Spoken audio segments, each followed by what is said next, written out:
What if you knew you were meant for greatness? Diaphone the Diabolical. This is the start of a campaign where he's just going to keep beating people up in multiple video games. But you knew that greatness could never be achieved without sacrifice, I'm going to work the hardest I've ever worked.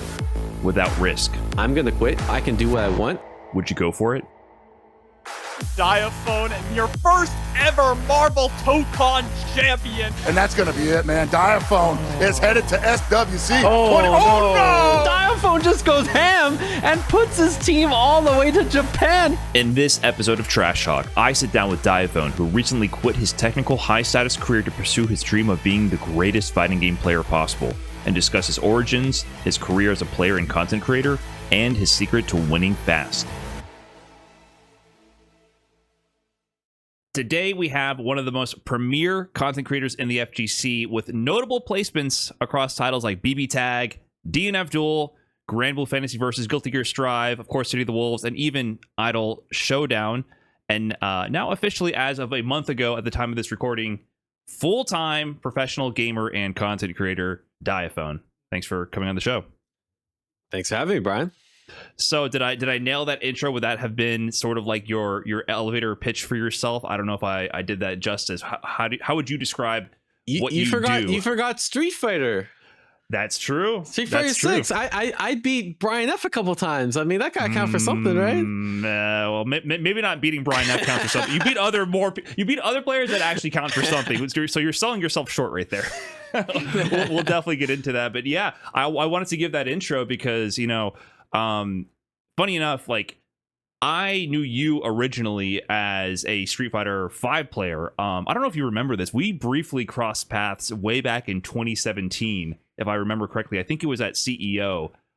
I have a really fuzzy memory of this. We went to a hibachi place. I remember that. CEO. Okay, yeah. Yes. Do you remember this dinner? I do remember either that. It was yeah. Korean barbecue or like a hibachi type of restaurant. And I knew you as like a Street Fighter 6 jury player or Street Fighter 5 jury player at the time. And I had no clue when I was digging back through your Wikipedia results and your history.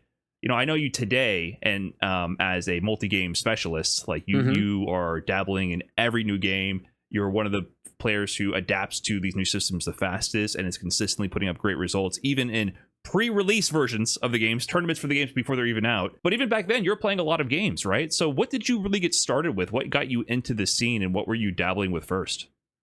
Yeah, so very interesting you mentioned. I want to say off the first time I met you, I remember because we played like a couple times on stream, like right as Street Fighter 5 came out, because I only really played season 1 and a little bit of season 2. I remember being like, dang, he's a lot taller than I thought. I remember when we met because I remember thinking about that. I was like, holy crap, he's quite tall.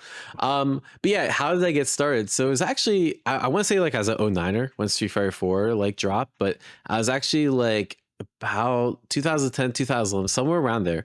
My roommate introduced me to fighting games. So my roommate would like just casually play Street Fighter 4 on like his laptop while I was playing Dota. Right. So I was like one of those people. Right.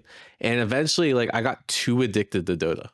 Like, I would literally like not go to my classes in college just to play Dota. And I'm like, I have to quit cold turkey. Right. And so I quit cold turkey. I got my academic back on track and that sort of thing.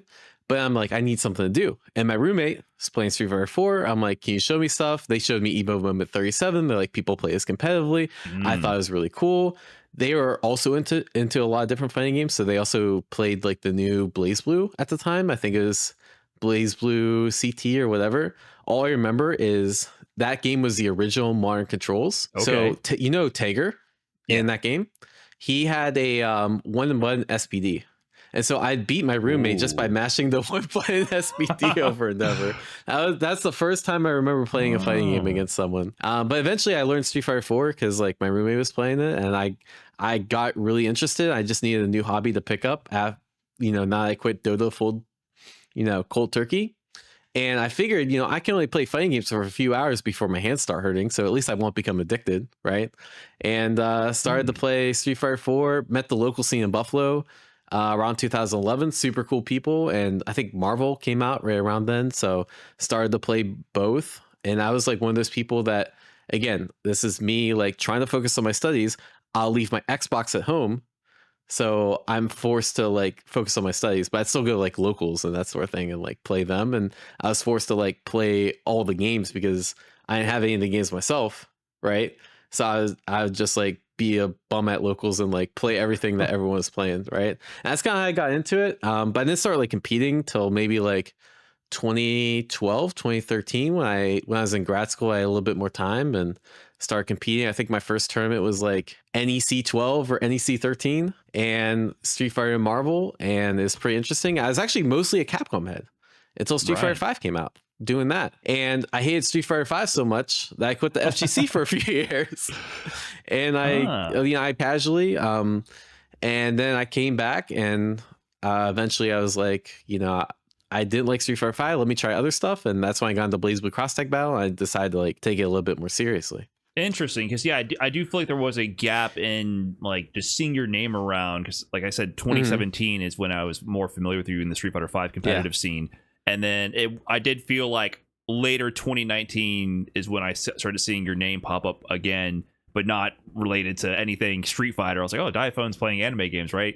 But it sounds like you had an initial like seed of that planted when you first got started, because the way you got exposed to all these games was you're forced to, with limited time and access, play whatever is available at your local. And so you're already from the very beginning kind of flexing that muscle of quickly adapting to different fighting game systems. So like at that time when you're trying all these different games, did you recognize that you were learning quick? Did anyone make comments about that? Or were you just like really casually dabbling in all these different games at your locals when you're first getting started? Hey, two things real quick. One, this episode with Diaphone was actually available at patreon.com/Brian_F for early access for paid tier members. So if you want to support Trash Talk and you want early access to upcoming episodes, please consider checking out the Patreon page. Thank you very much. Also, we're available in full video and audio over on Spotify for the complete Trash Talk and Extra Trashy podcast. We're actually trying to reach partner on Spotify, so if you want to check us out on that platform, it would be greatly appreciated. Now over to Diaphone. So I'm always kind of a sweat, right? Like I've always been really try hard. And the thing was I could practice like Street Fighter Marvel on my laptop because my laptop was a piece of shit. But I could play games like Arcana Heart 3 or Melty Blood or anything that was on GGPO at the time, right? And so like if people were playing that game, I'd like practice up in those games. Okay. And I'd come to locals and try to cook everyone in like every game, basically. Okay, so the poverty games you would be able to take onto your own time and work on. Interesting, because I was trying to find like a comparison for like where like your career and trajectory has really gone. And at first, I almost wanted to draw a comparison to almost like a Justin Wong, right? Now, before any old heads go up in arms about this kind of comparison I'm making, I'm just speaking to like this sort of like Renaissance man in terms of the FGC sense, right? Where people, especially in the pre-World Tour era, used to play everything, especially dating back to the arcades. You used to just play whatever was available. And then the more I thought about it, I'm thinking more like a Goichi, right? Like think about Goichi, how he has for years played every single title. And when I compare like even Wikipedia page results, like very few players have the number of games on that tab as you do, right? So it's interesting that it all got started because you're kind of just, finding all the stuff that you can pirate essentially or basically or boot up and for free on my laptop on your student laptop to play. And so it's an interesting origin story. So after you got started with that kind of background, were you drawn to like the competitive scene of Street Fighter at that time before you lost interest in the Street Fighter 5 era? Because it seemed like it narrowed down because you started getting results, like even dating back to 2014, right? At Civil War 6, you got a 9th place with your jury, and 2015, even before Street Fighter 6 comes out, you're placing NEC 16, you got 9th with the jury, and you got 24th place in MKX. So you're already you're already placing. I had no idea you played Mortal Kombat at all. Yeah. Mortal Kombat X was like crack, man. That game was so fun. But I mean, I just really like the games. And like, to me, it was, I kind of treated these tournaments like vacation, right? I'm like, I'm going to go, I'm going to have fun for a few days. And it's a nice break from work or grad school or whatever. And so like, obviously I trained for them and I practiced for them. But I wasn't like, I was taking it seriously in the sense that like, I just like playing the games and I spent a lot of time.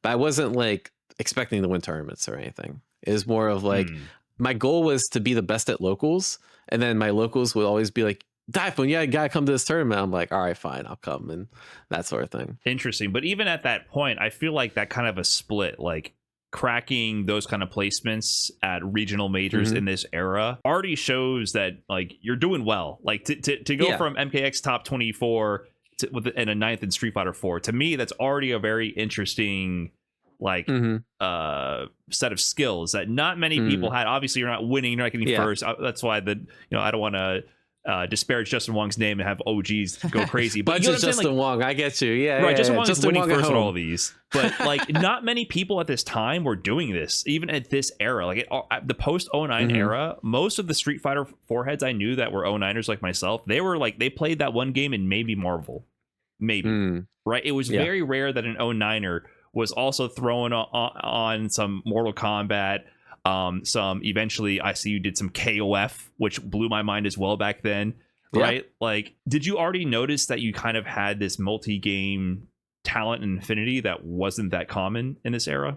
It is weird because I thought it was actually really common at first, because like other people at my locals would also play a bunch of other games, right? And because there's a pretty small local scene both in Buffalo and Pittsburgh, and so like a lot of people, when we hosted tournaments, they like enter multiple games to like fill up the brackets, right? And so I'm like, man, I might as well do that too, right? And yes, like I definitely took to it a little bit more, but like, you know, it's just me being competitive and like wanting to win locals, because I didn't really have access to online and stuff back then, right? Because I was in college and I was trying to like lock in and that sort of thing. Well, I would also argue the era of the time too, that was pre-rollback for the majority of games. Exactly. Right? So even for Street Fighter 4, for example, if you wanted to practice, you essentially had to go offline. Exactly. You could do online with limited success, and I'm not going to say it wasn't helpful at all, because I do think even in my experience, when I started taking it seriously, I leveled up. But you really had to do offline. Yeah, especially like after grad school, I did grind a good amount of like online, and like I would do training mode, especially for like Ultimate Marvel. Like that game was almost impossible to play online, right? But I only had like a couple people to play against, right? So it'd basically be me doing training mode. My locals was like an hour away, and so like I'd train in training mode for like maybe 8 hours that week, and then I get a chance to play at locals for like 3 hours, you know? Right. So it's like I figure I'd split up like the time I'd play in each game to, you know, give myself more experience, especially if they're running tournaments for each game. Why not enter all of them? Because I can't enter locals that much, you know? Interesting. Yeah, so almost by this restricted access, you were inspired to optimize your time to enter as many games as possible.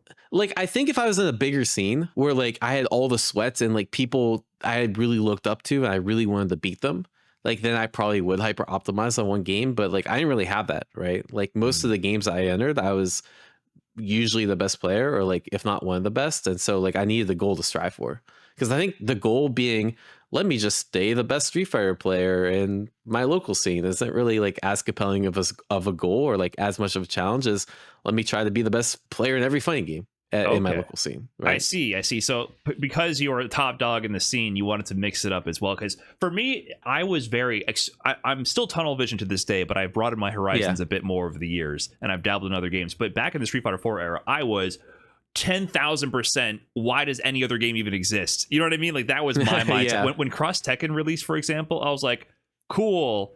I really hope people don't play this more than Street Fighter 4. Like, that was my entire mentality. It was like, this is a distraction, and hey guys, we got to get focused. Like everyone tighten up. It's time to play Street Fighter 4. Makes sense. So that was and that's just because it was the goal of mine was to hyper optimize that game and still like be the best in my region as well. But I do remember at one point when like I got to the top of like my college local as well. There was like maybe my sensei who was in grad school didn't show up as much. He was like the one like threat, like we were neck and neck at that point. But everyone else, what I started to invent little side goals too. I would start playing different characters, or you know what I mean? Yeah, like, that makes sense. Yeah, I get it as well. I started to like go down the rabbit hole of trying to find ways to keep it competitive or try new things. So I can definitely see how that inspired you at that time to just do everything, and that really seemed to influence your trajectory. Because, I'm looking at some of these results. Even come 2016, you're competing kind of successfully in KOF 14, which really surprised me. You had a 5th place at Canada Cup 2016 and a 7th place at NEC 17 in this year. when did you start dabbling in KOF? Was it 14 the first one? 13 actually. So again, the game came out at my locals. I'm like, let me try to be the best. Wow. It's gonna be the same story for a lot of these, but yeah, I really liked KOF. I thought it was really cool. I like how they, like especially the art style of 13. I really like 13, so I played it a lot. And I'm like, wait, these combos are like a lot sweatier than Street Fighter combos, right? Like the KOF combo, the HD combos, they last like 20 seconds, and the Street Fighter 4 combo lasts like, I don't know what, 5 seconds, right? Like even like the extended combos. I guess like you have Evil Ryu and stuff like that, right? But yeah, I don't know. It's just something about like playing multiple fighting games. Maybe it's just like the ADHD in me. I'm like, I gotta try all the new things, and it's like new shiny. I just gravitate towards it. But yeah, KOF is sick. And I've been playing since 13. Actually, a real origin story. Okay. I was too broke to afford an Xbox, and after my sophomore year of college, but I knew I wanted to learn fighting games. So the first fighting game I ever played online was actually KOF 2K2 on GGPO, because that's all my laptop could run. So it does have a soft spot in my heart because of that. They say like limitations breed innovation. Like I feel like this is such an origin story for so many fighting game players. Is like they can't afford any games or any of the new console, whatever it is, and then GGPO is there, and they just dig deep into what's available. And then these players end up being some of the greatest fighting game players of all time in the end. It's really interesting how you went down that path. So you're saying that at this time, like you're going through college and grad school. Can you give us that timeline? Like when are you entering grad school and when do you finish grad school? Around what era is that? Just to get the timeline. 2012 I entered, 2014 I finished. Okay. Grad school. Yeah.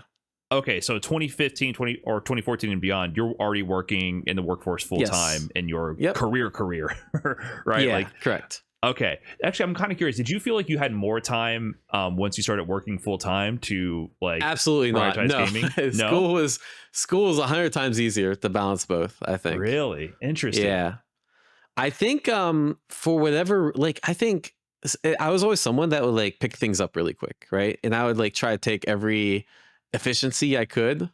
But when you work and you go into the office for 8 hours plus a day, it's kind of hard to like find those efficiencies, right? Like you're there for a set period of time. Right. Where in school I could like study something for an hour and I'd be good. I could not attend this class and know that I'd still get an A, right? But you can't really take this kind of liberties when it comes to work, right? You kind of have to do the work, and there's a never ending. There's never a shortage of work to do, right. So to me, it's like, I found work a lot harder when I started entering the workforce and trying to balancing both, because it's just, one is more time consuming and two is more mentally draining for me. Interesting. I felt the opposite for me, but I was a terrible student, so maybe that was why. You seemed very efficient at studying. I never learned how to study, so when I went to college, I got steamrolled at first. I had to learn like what a library was and how to like sit down and read something. You know what I mean? Like I had none of that, like those skills developed at all when going to school. So I did play a ton of fighting games at that time, a ton of Street Fighter, but it was at the expense of my success in school, and then I had to lock in. So for me, when I started working full time, it was there was a set amount of time where I went to the office, commuted every day, but it was also like I was done. I wasn't procrastinating my studying and homework all day and getting nothing done, and then I want to game, but I have all this like this pressure in the back of my mind of what I should be doing. So for me, it was actually a lot simpler. The key is to be a really good procrastinator. That's because like if you procrastinate till the last day, you have those 6 days to just play fighting games, right? True. That's what I did all of college. I mean, I was pulling all-nighters on the regular, man. It was bad. So I don't know. It was bad. Don't procrastinate. Yeah, if you're watching this video, I'm not advocating for procrastination, but I feel like I was so dysfunctional, but I was really good at procrastinating that I somehow made it work, and that's why I had more time to. We'll definitely get into that more. I definitely want to delve into your current regimen and ability to execute, because I think that's a huge part of just being an entrepreneur, which is I think what you become now, really, and that's obviously something I'm very interested in. I don't do that now. Yeah, it's complete opposite approach. Right. Yeah, it's just funny how you said it was easier with school. For me, it was so much easier when I just had a set schedule, because I would just get home and like I would play, go to sleep, go to work, play, go to sleep. You know what I mean? It was just such a easy regimen for me. Yeah. But that's interesting to hear that it was harder for you then. But that's when I think your best results started cropping up, right? Like I mean, you had more time in the genre, and I'm assuming also maybe you started traveling more because you can afford it. I had is the that money. True? Yeah, exactly. Right. So you started going to a lot more regional events around this era as well. And did you notice that your results were improving along with more experience with traveling? Yeah, of course. I think I do think there is like part of me wonders if it's because I was just had more years in the FGC that I was able to produce better results, or if it's because I had a more regimented schedule and I wasn't on playing on DGen hours and that sort of thing, and I had the money to like go and like play, and like who cares if I lose, right? Like it's just I still have my job, and like this isn't how I make money and that sort of thing, like that security blanket. Like I do wonder like how much that contributes versus how much just having more experience in the fighting game scene, but I think they both help for sure. Yeah, I would argue it definitely helps to not feel as pressured. But I always wonder about that, the concept of time to produce results, and that's an argument many people make about their success in the genre. Like, oh, if I had more time, I could, like if I went full time, I could be the best player. Like, and it's like, could you? I mean, that's what I'm trying to figure out myself. Ooh, the big question, right? I don't know. I will say I've been thinking about this a bit, right? Because it's maybe 4 weeks since I went full time, and you know I qualified for SNK World Cup, and I don't know if I could have done that without being full time. But the more I realize this, I think the biggest benefit has been having more mental energy. Like when I actually play, I can hyper focus and I can like actually lock in, and I don't have to worry about being too drained for work the next day, right? So I feel like I can focus more of my energy on the actual game and not the actual time, right? I'm actually running into the issue that I want to say like I feel like if you play fighting games for so many hours, you eventually get diminishing returns, right? Like the first couple hours you're going to play in the day, that's when you're crispest, that's when you're the most focused. And the more you play, like, yes, you might still improve, but you get diminishing returns. And my initial logic when I went full time, I was just like, oh, I'll just play 12 hours a day. And I'm starting to realize like, okay, after I end stream and I take a break, like that practice isn't as effective as I thought it was going to be, right? And so I'm still trying to figure out the balance. I can definitely tell that is making me a better player, being able to focus more mental energy on the competing aspect and like come up with strategies and having the mental bandwidth to like actually play the game. But the time thing, I'm not really sure. The way I'm using my time now is like, all right, let me focus more on mental health and physical fitness. So like I'm walking outside a lot more. I went for a hike earlier today, right? I'm lifting, I'm going back to gym and lifting more, right? Like I think those are the stuff that will like actually make me a better player as opposed to just tacking on extra hours to the game. That's right? true. I do think you have to get the reps in game, of course. I think there's a minimum level. Yeah. But I definitely agree on the mental energy aspect of it, because for me, the problem I've ran into is, and I used to brute force it for years, right? Like the pre-COVID era when I was, you know, like 2017 to 2019, and when I was actually traveling heavily for CPT events, it was get home from work. And I did say earlier that was easier. It was just easier because my conscience was clear, I suppose. Like I could just play and know that I had to go to bed and go to work the next day. But yeah, I would be getting home, falling asleep, and like slap myself awake and then start the stream, right? And it's like I got to stream and I got to play today. And I could do that back then, you know, fresh out of college, whatever. And then looking back at it now, I was like, I feel like I was gonna die if I kept up that lifestyle. Like because I would go to an East Coast tournament and I would catch a red-eye flight back or an early morning flight back because I would save an hour coming to Wisconsin in the Midwest, and I would go straight from the airport to the office. I would wear whatever I'm going to wear to work in that morning. That's crazy. I could never do that. Yeah. So I did that for a lot of years, and I was like, no, like I can't think about it now. There's zero chance I could do that. I don't think I could ever do that. Yeah. I mean, like the way I approached it was like, I need a vacation day to recover, and like a vacation day to get there, vacation day to recover. And that's why like it sounds like you travel a lot more than I did. Right. Because like I would try to like just focus on like a couple events a year and like lock in on those events. And other than that, like, you know, I'll go to locals and that sort of thing, right? Yeah. Because that's crazy to me. That's like, I literally still can't imagine a world where I take a red-eye flight and I go into work. I would literally be non-functional. Yeah, I did that a couple times, but like I said, it was the East Coast ones were easier because I didn't have to do red eye for that. Yeah. It was just I saved an hour, right? That precious hour in the morning. That I was makes like, sense. oh, I can do it, and it was a lot at the time, and then but I think about it now, and I'm like, even if I was full time, I use those hours efficiently, even though I was tired. I think the benefit is like you're saying is like being able to have the emotional and mental energy to support it, because for me now there's definitely days where I just don't want to stream because I don't want to play the game on stream because it's just like I don't have the energy for it, especially if I worked, did real life stuff, go to the gym, whatever. It's 7:30 p.m. 8 o'clock and I'm like, dude, I don't got it in me at all. And I think that's where having the full-time part of it would help, not just in, like you said, the raw hours. But is there any other surprising elements to it so far that you're finding being your own boss in a sense?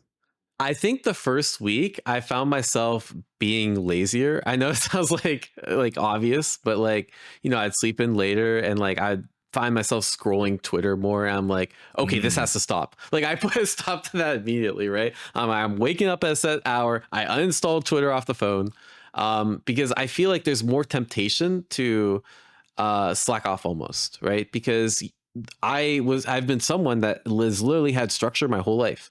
My structure has been I either go to job or go to work or school. Sorry, job and work. Yeah, to go to a job or go to school, and I'm forced to wake up at that time.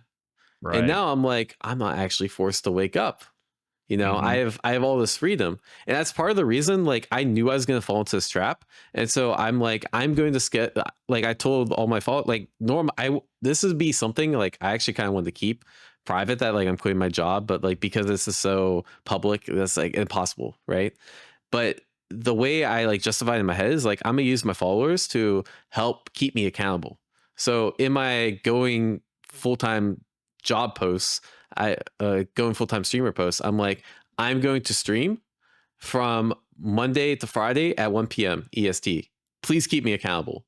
Because I knew that if I was left on my own devices, I'm screwed. I'm actually screwed. Like I'd be able to do it for a couple weeks, and then after that, like I'd probably start to slide, and then who knows where I'd be in like 6 months, right? So like I feel that the temptation's even stronger than I thought it'd be, I guess. But interesting. Right now, I'm working through it by doing little tricks like that.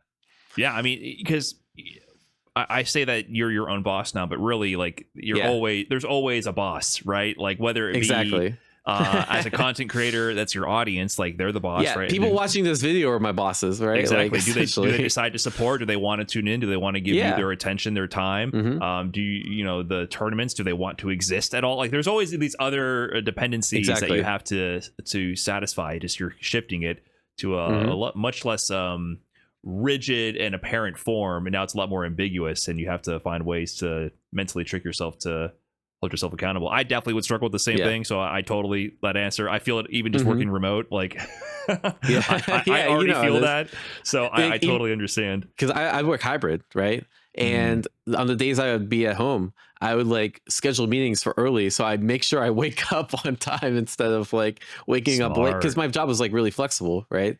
But if I wake up late, then I have to work late, and that screws up like my stream schedule and that sort of thing. So I'd intentionally schedule meetings early in the morning so I'd be done with work on time. Right. Yeah, I do the same actually. If I can get work wrapped up around like a cool 4:30 or something, I'm like, oh sweet. Now I can like make dinner, do this and that, and get everything ready, and then start streaming. Those are like the best days. And it's like, man, I can start the stream at 6:30. Whoa. You're like, oh my God, what a feeling. Because for me, if I have to start the stream at 8, I'm like, why even bother? I really feel like, so I'm like, I have to go to bed. If I'm being responsible, I should be getting ready for bed at 10. Right, because then I got to get, like there's all these considerations. So a lot of strategies to optimize it. But actually, I want to get into a little bit more of your history leading up to that pivotal moment where you make that decision, because I very much relate a lot to riding that line between going full time or not and finding balance and all that. And I think you're in a unique position now where you've diversified your skill set and you've started to produce a lot of results across many different titles, right? So, you took that break in 2016, 2017, and you started coming back. And then around this time, I feel like your results definitely improved in all the titles you were dabbling with, right? Like you won ECT 2019 for BB Tag. you had some other results across different games, and I feel like, to me, correct me if I'm wrong, maybe bring up a different example. I feel like the Red Bull Kumite LCQ to second place in Las Vegas 2021 for Guilty Gear Strive. To me, that was like, whoa, Diaphone is competing at the top level with the top dogs in a mainstream like top 3 game at the time title, right? Like that was a major result. Would you say that is like your first result of that caliber? Is there anything else before then where you're like, whoa, I'm really hanging with the big dogs? And like, I think it's definitely that, right? Yeah. So like just to break down, right? Like, so 2016, right? Street Fighter 5 came out, season 2. I'm like, man, this game sucks. I'm literally getting depressed playing this. Like, I'm going home from work. I'm playing the game I don't like. I need to take a break, right? So I actually focused on IRL shit. I had some schooling I actually did finish up. I finished that up. I got promoted. I went to a different job in my company, moved out to near New York City to be around where my wife's family is, right? I got my certification in my field, which is, you have to study for like half a year to study for that shit. I was working like crazy amount of time in my job because I'm like, screw fighting games. This Street Fighter 5 game sucks ass, right? So I'm like, I need to find. I know you loved it, but there's something that didn't. That time was bad. The newer seasons seem really cool. Don't get me wrong. I don't want to offend anyone, but yeah, season 1 was not my cup of tea. Let's put it that way. Yeah. So I really locked in on IRL, and like, I was doing all that stuff. I was working like crazy amount of hours, and there was one specific night I woke up is like in maybe it's like late 28. We'll call it early 2019, right? I woke up, I got a emergency call at 3 a.m. and I literally saw red. Like, I know that sounds crazy, but literally the whole room was red, and I was so pissed off. And I'm just like, what am I even doing with my life? I'm not enjoying this. I thought this was the key to happiness, was like putting it all in the job and like putting all my marbles here. And I realized, I'm like, I can't do this anymore, right? So like I started to scale down the hours. I'm like, I need something to like push this energy to, because I'm not afraid of working hard. But if I'm not getting the results I don't want, like, and I'm not finding joy, I'm not finding success in it, then I need to put my time somewhere else. And I'm like, let me try fighting games, right? And so actually my first fighting game back, because again, this happened, I don't know the exact timeline, but Smash Ultimate came out in 2018, late 2018. Okay. And I'm like, let me just become a top Smash player. And then I realized I went to my first local, and I was like the oldest person there by like 5 years, bro. Like, I'm like, everyone here is in high school and like maybe college. This is not for me. And then I'm like, what's the newest fighting game that came out? And it's BlazBlue Cross Tag Battle. And so in early 2019, I started locking in on that. And I'm like, let me see how well I can do. And then I think Combo Breaker 2019, I got 3rd place there. And I was like, wait, I can actually like be pretty good at fighting games. So I'm like, now my real life's in order. Like, I got everything. Like, my mentality was a lot better at that time, right? My work ethic was a lot better at that time. I'm like, maybe if I put a lot more time into this, I can become one of the best. And so 2020, I'm like, next new game that comes out, I'll just focus my all on being the best at that game. And that was Granblue, right? So Granblue came out, and then COVID hit. So like all I was doing was in online tournaments, right? Like I won so many online tournaments for Granblue, but it wasn't that competitive because it was like non-rollback netcode, and not that many people were playing it, and people were hating on the game. But I'm like, this is the game I decided to focus on because it's the newest fighting game after like I really decided to lock in. And so like I feel like I was building up my skills. I was building up my like my fundamentals, so to speak. But like I couldn't really show it off in Granblue because I couldn't travel, and like no one gave a shit about online results. And then 2021 Guilty Gear came out, and I was like, oh, this game has netcode, let me give it my all here, right? And like, I did okay at start because I never really like super focused a Guilty Gear game. But then like eventually that led up to Red Bull Kumite later that year, and I obviously did quite well there. Right. And I feel like that the Guilty Gear series is more than just your results competitively on like a more noticeable platform. It's also like your content game as well, which I'll get into in a second. But I'm kind of curious about this ramp up, because 2019 is when you decided to lock in with fighting games. Was that just to have, like you mentioned before, that satisfaction of working towards something that you're passionate about? Or were there any aspirations there for like esports career money? Like, was there anything tied to that aspect of it as well? Because the esports scene was very different. Yeah. Pre 2020. No, yeah, not initially. Because that's what I didn't even get into content in 2019. Like, I think I streamed a little bit, maybe.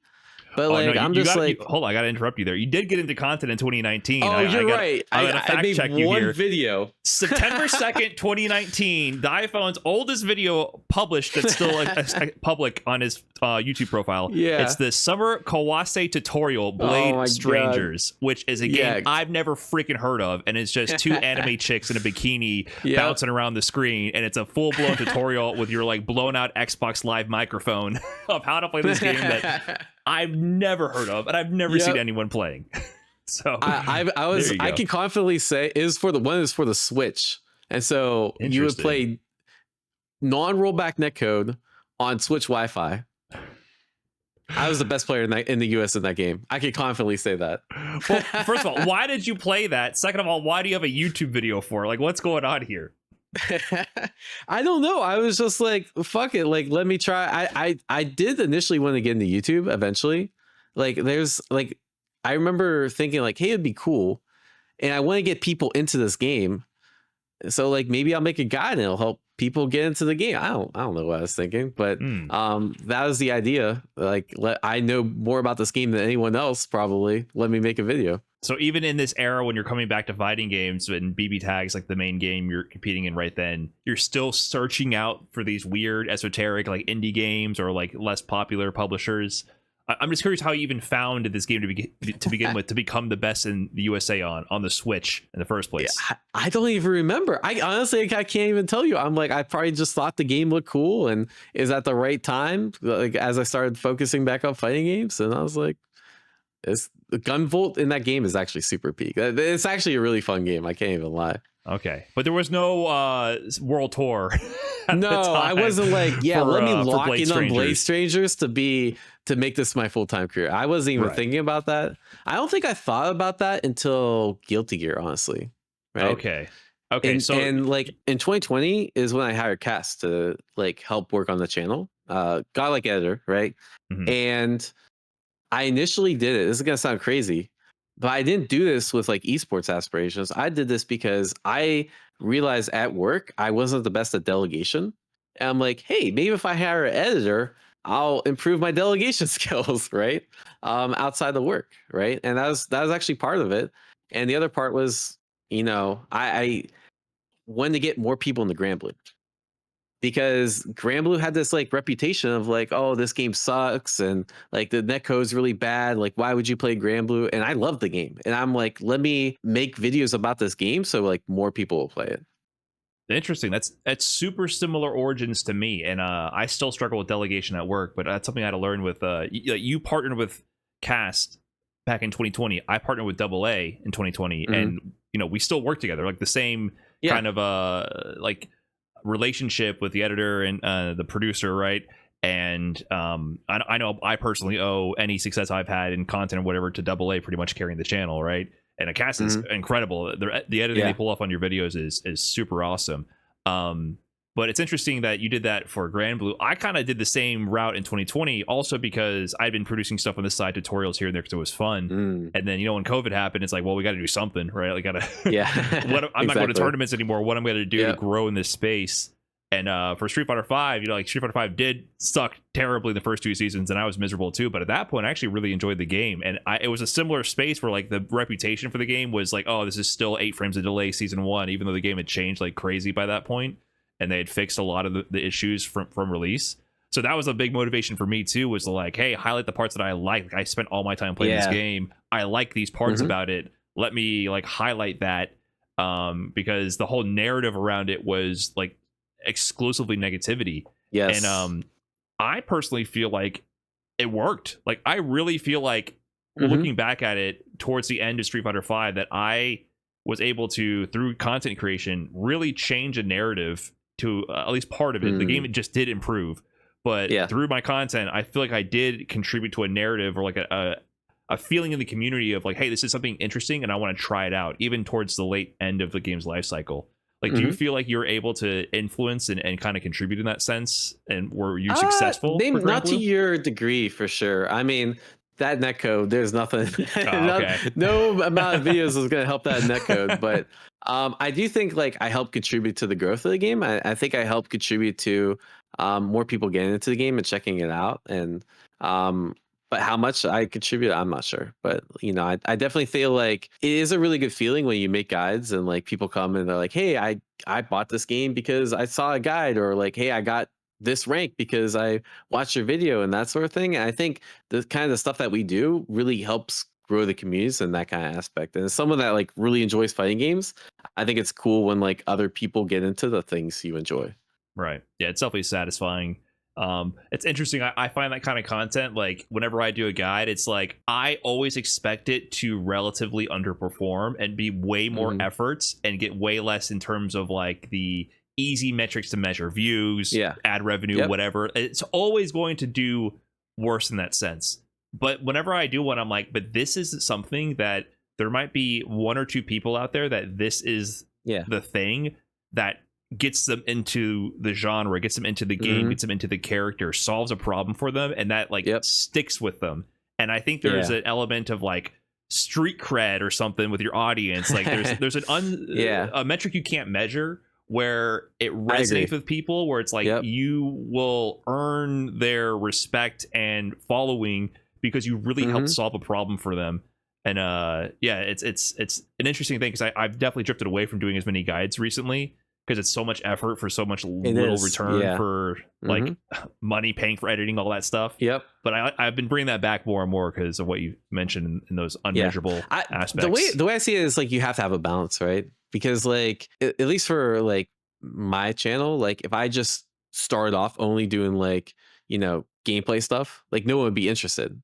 True. Because like I don't have that niche down. Like no one's certain things like create value, right? Like guides create value, and like you're saying, like they have that resonance with them that, you know, makes your name stick out more than maybe someone else's name. Therefore, they'll check out your other content, and then your other content may do better, right? Because it's more broadly appealing and that sort of thing, right? So to me, it's like they kind of have this like symbiotic relationship where it's like if you produce guides, you produce things that like actually produce true value, then your other stuff that like is your moneymaker, like it'll just naturally do better. Right. Yeah, I agree. It builds your brand. Like when I first started. Yeah, exactly. If you're not a no name in the scene, I actually always recommend doing things like guides, things that are objectively valuable, because it's really hard to get people to care about your perspective otherwise. Like why, like you have no reputation yet, right? Essentially. Yeah, exactly. So all I did in the beginning for even Street Fighter 4 till 2020, I used to do guides all the time. Like I would just spit out guides, get like maybe 9,000 views, 10,000 views here and there. I'm like, oh, great, that one popped off, right? So that's what I did for years. And so when I pivoted to more like YouTube-y content, I had a basis to build from. And then I think that helps establish yourself in the scene. But for you specifically, when I looked back, you were doing, you know, you started in 2020 with Grand Blue, and then Guilty Gear Strive comes out, and it feels like everything was building up towards that moment, because that's when... Looking at your videos, you had a really successful video. You did the easiest and hardest characters to learn in Guilty Gear Strive. Like that was like your first, from what I saw, like more than 100K views, exceptionally outperforming the videos before and after, right? It was like, that was like the one that blew up. Was that a surprise to you, or was this something that you're building towards? Like, wait a minute, I'm getting momentum here. This might be something I want to work on longer term. Like, where were you in your thoughts on this YouTube I knew for sure career? It'd do better, because I'm like, more popular game equals more views, right? And I felt like, how do I put this? I feel like the last year I was like building up my skills, right? Like even though my Grand Blue videos weren't doing that great, I feel like each Grand Blue video we made, like Cass was getting better as an editor, and I was getting better as like a narrator, like video producer, and like understanding like what makes a good video and that sort of thing. So like it's like I did like this year training arc. So like I thought naturally my videos would do better, but I didn't think they would do that much better, right? Because like a lot, like I'm looking at my YouTube right now, and like even my old videos, like when they were released, like they weren't getting like 10K views, right?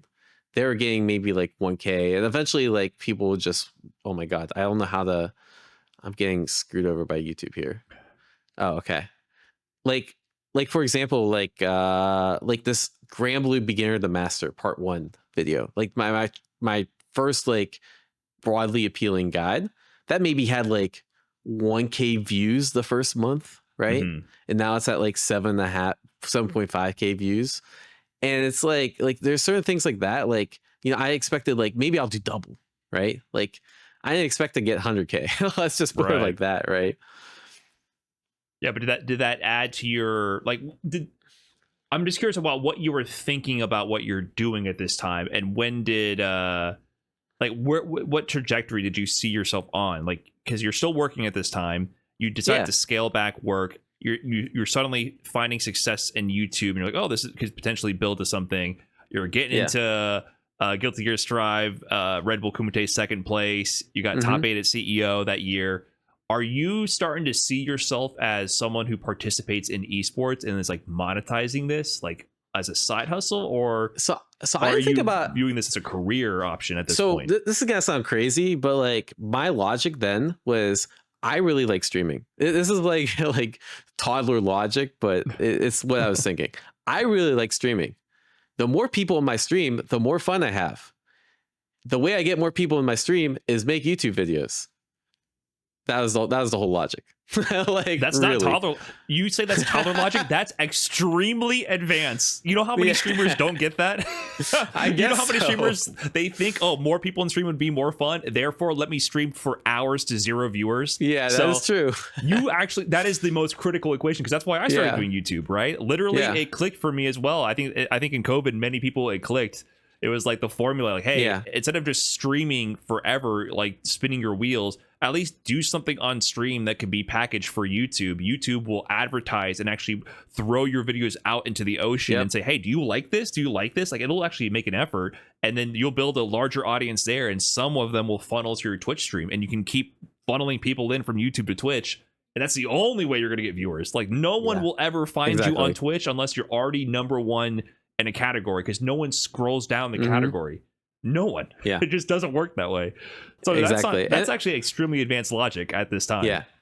I guess so. I mean, the way I see it is like, it just feels like, I feel like all these people are like plotting. I'm like, here's my 5-year plan. I'll start publishing these videos, and like, here's what I'm going to do. I'm just like, the way I saw it is like, I'm making good money for my job. A lot of people, they'll spend money on like, you know, nice cars and like nice trips and that sort of thing. None of that interests me.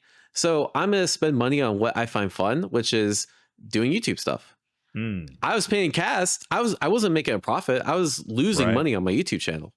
But I'm like, I have more fun when I stream to more people. Therefore, I don't mind putting money into it. And I think it's really cool making some of these videos. So I don't mind putting money into it. Yeah, that's how it worked. I mean, that's literally what I did too. Like, it's an investment at first. And I didn't know if it would make a return. I was, paying AA, and I was like, I don't know. But to me, it was like fun money. Yeah, it's interesting. I think that offers you that luxury of being able to do that and being able to produce the content you want to do. There's one thing I always think about in regards to content creation, is that when the primary motivator is only money, and that's the only vehicle to move the content forward, it just leads to degeneracy. Like that's like the most bottom of the barrel, most common denominator. You're driving your Lamborghini and crashing it on the highway while live streaming. Like that's where that ends. You know what I mean? Like there's no substance, there's no value. It's just complete degeneracy for the sake of generating views. And I think even starting off as like a content creator in fighting games with no money to invest, or like no other eggs in other baskets, it's all low effort reaction videos, or it's all you're pogging out a little bit too hard here and there. It becomes the critique used to be the endless KOF 13 combo trials. That was always combo trials. That was always the critique at the time, was Panda Global was killing the FGC with one KOF combo trial at a time. But in your position, where this was your hobby, you're able to produce valuable content and actually be successful with it and actually add value, because you're not actually as concerned about an immediate return. Like, did you notice that for yourself? Is that something you thought about at all?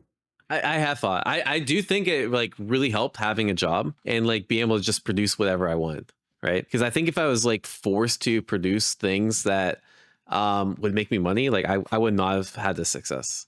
And that's kind of like why I waited so long to transition to full time, because I'm like, at least I can kind of still, now I can do what I want and I can make a good living, right? Where before I feel like, 2 years ago, 3 years ago, like I'd be forced to do certain things, and that did not appeal to me. Even now, like I'm kind of giving myself like a 1 or 2 year runway where I just like do whatever the heck I want to do, and which is be really cracked at games, make the content I want to make.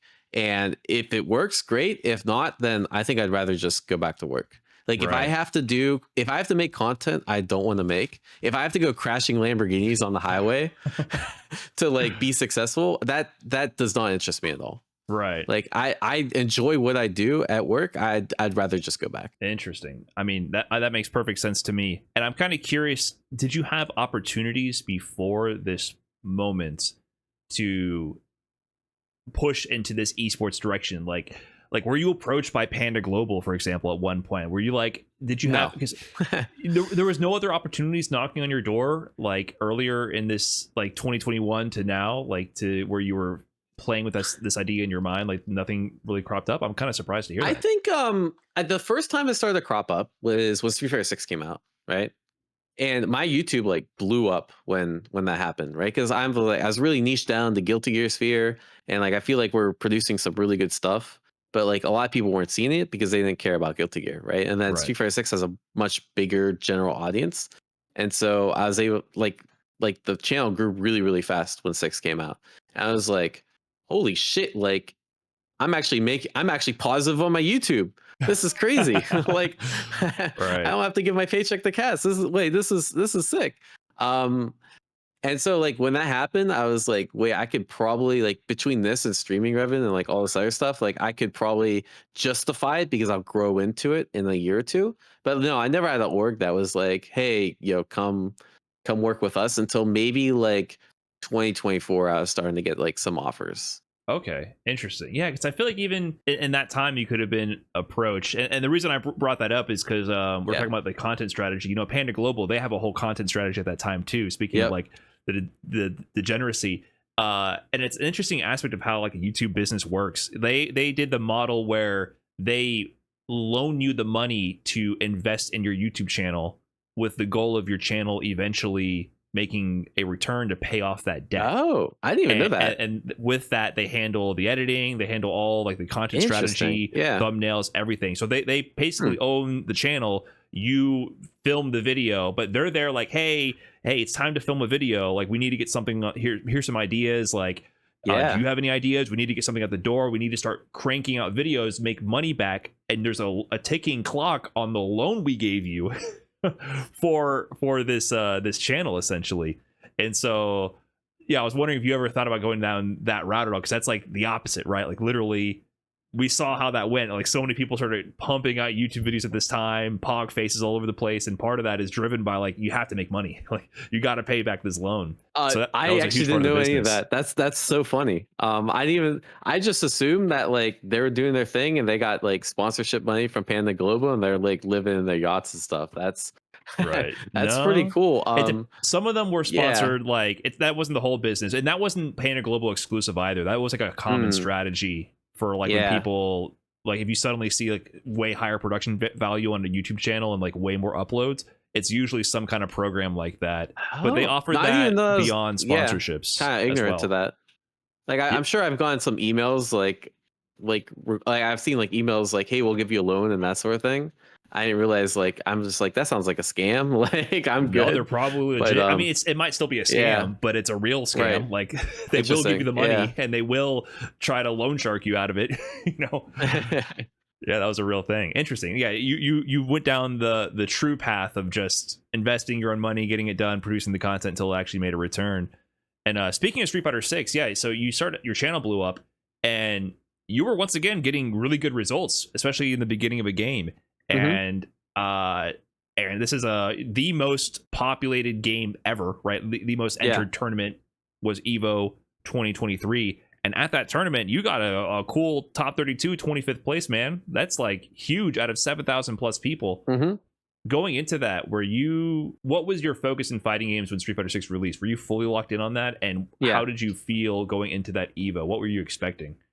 So I told myself I'm gonna lock in for Evo. Like I literally told myself like this 2 months between Street Fighter 6 launch and Evo, I'm gonna work the hardest I've ever worked in terms of content and like competing, right? And so like I literally would not do anything besides work, do fighting game stuff, and sleep. Right? Like that was literally my whole life for 2 months. I'm just like, let me lock in like super hard. And I did that. And yeah, I got 25th. I saw the results, but I like burn out like crazy after that, right? Really? And there's also like that actually, I won't say like held me back, but like when I got that result, I lost the two people that were full time, right? I lost to Kaba and Bonchan, and I'm just like, this is impossible. That's how I felt. Like legitimately, like if I'm not competing full time, I cannot achieve this result. Like I cannot get Evo top 8. That's how I felt. So in some ways, you found it demoralizing. It sounds like you put so much. Very demoralizing. You stretched yourself as thin as possible with your full time career and this very serious competitive endeavor and content creation. Yeah, and you still feel like you fell short. Because to me, I'm looking at that and I'm like, to me, that's a great success almost to balance so many things. Like that's my perspective in a way. Top 32 out of 7,000 people, active, successful YouTube channel, great full-time career, personal life somewhat in order. I'm sure there's sacrifices made there with your free time, right? But exactly. So you burnt out from that. Like what happened after that Evo concluded then? What were you focusing on, or what were you going through? I'm just like, let me just do content. That's how I felt. To me, at least like I can delegate content, right? Like as long as I'm thinking of good ideas, I work on my effort of producing things, and like I have an editor too that's like working.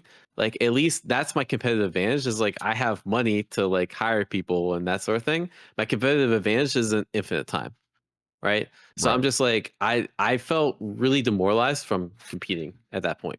Right. So I'm just like, let me just go all in on content, and like I'll still be decent at Street Fighter. Like I still build up my skills over those last 2 months, but I'm just gonna focus on content and see where that takes me. Well, I think it was pretty successful, and I feel like there was a specific turn in that, if I'm correct in my judgment here. So maybe 2024 you would argue was your content year, where that was primarily focused on that. Then there was the Sajam Slam, right?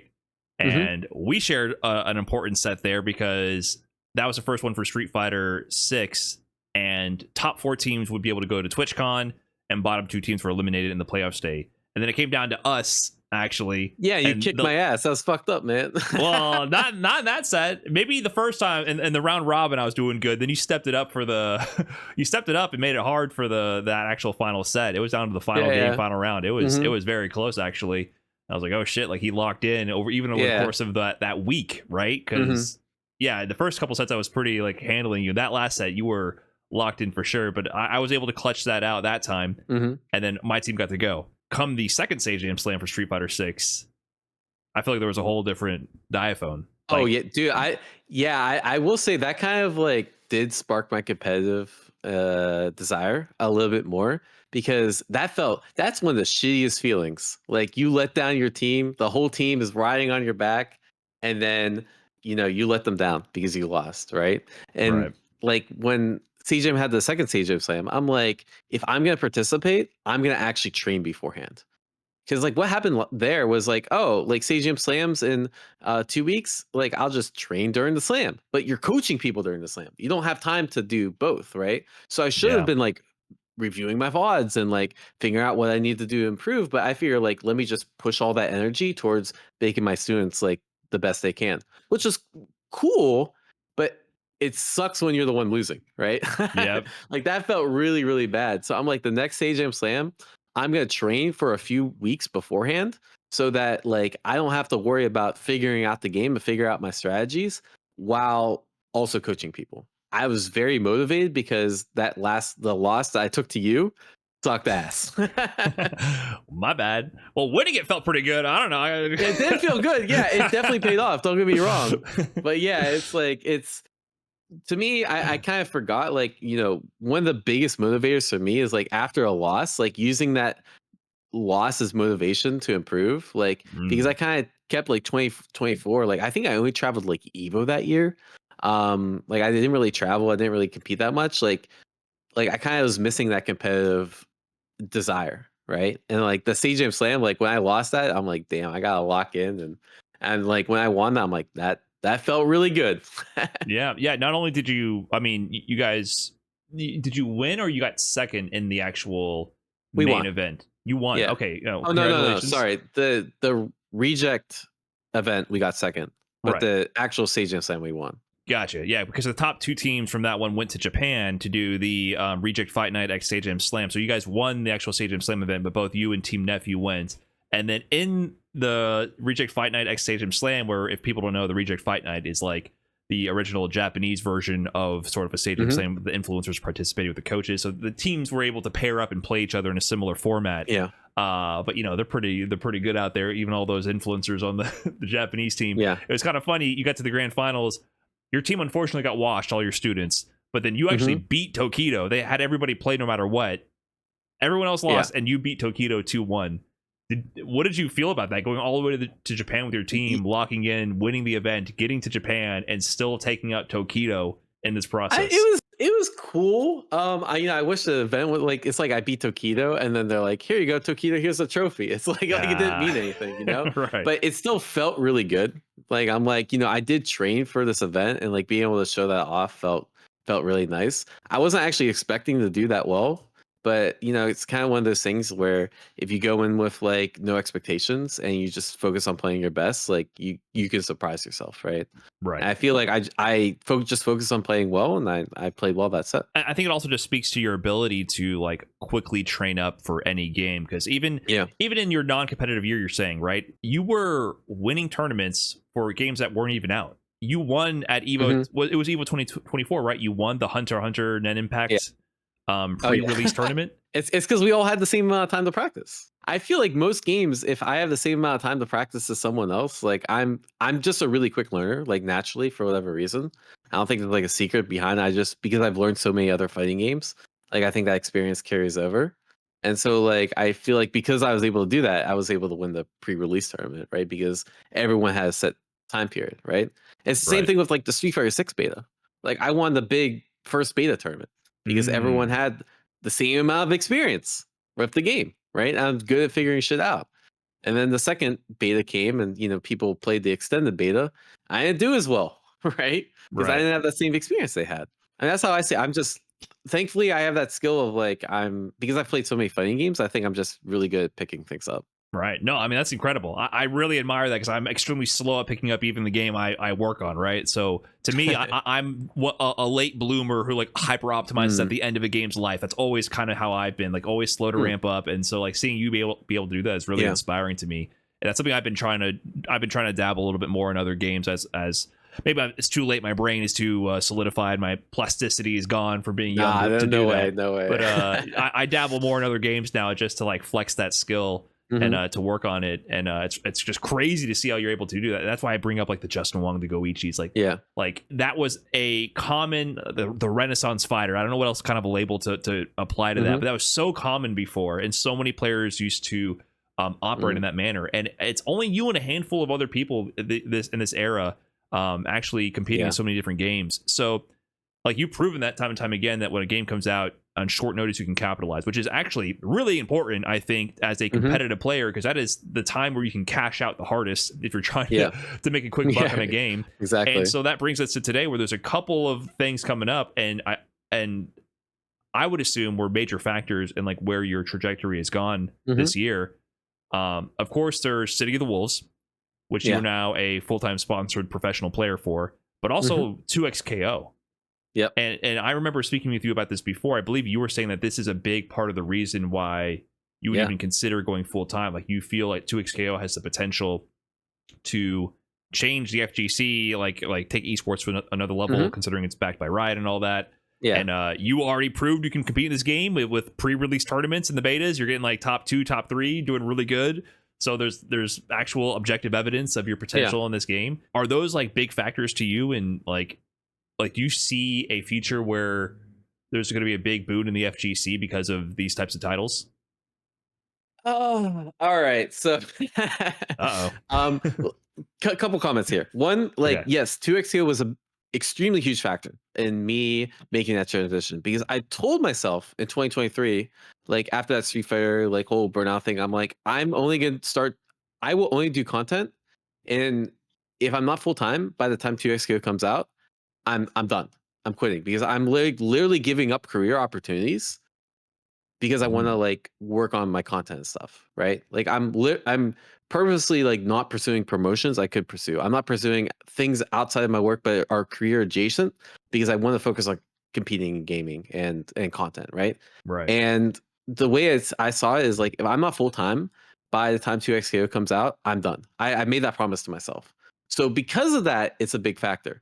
Now, that being said, 2 years ago, 3 years ago, I thought for sure this game was going to completely blow up the FGC. I thought they had it completely down packed. I thought they had it completely handled. I thought it was going to be bigger than Street Fighter 6.